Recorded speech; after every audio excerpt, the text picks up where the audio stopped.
இப்ப இவ்வளவு நேரம் சப்போர்ட் பண்ணீங்களே, இப்போ எதுவுமே பேச மாட்டீங்க. இப்ப டீடைல் உங்களுக்கு தெரிஞ்சிச்சுல. என்ன கேட்டிங்களா இவ்வளவு நேரம்? அவர்ட்ட தான் பேசுனீங்களா நீங்க? ஒரு வார்த்தை அவர்ட்ட தான் கேட்டிங்களா என்ன பண்ணாருன்னு? சார் நாங்க நைட் எப்படி சார் லேடிஸ் கூப்பிடுங்க?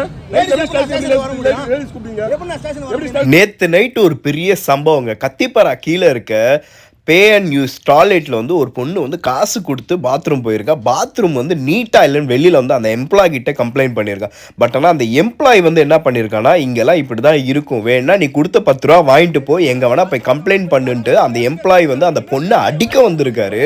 ஸோ பெண்களுக்கு இந்த இடத்துல பாதுகாப்பே இல்லை சென்னையில், முக்கியமாக நான் சொல்கிறேங்க.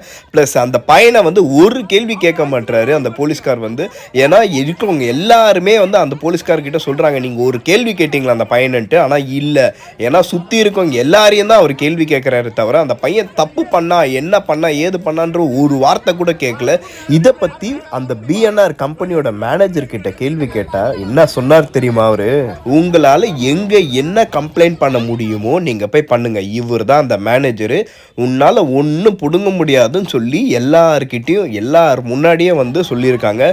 ஸோ இந்த வீடியோவில் வந்து பார்த்தீங்கன்னா நிறைய பேர் இருந்தாங்க, நிறைய பேர் வீடியோவில் பார்த்தவங்க எல்லாம் இந்த வீடியோ கமெண்ட் பண்ணுங்க. அந்த மேனேஜர் உங்க முன்னாடி தான் சொன்னார், என்ன சொன்னாருன்ட்டு. ஸோ சுத்தமாக தமிழ்நாட்டில் பெண்களுக்கு பாதுகாப்பே கிடையாது. இந்த மாதிரி கான்ட்ராக்ட் விடவே விடாதீங்க.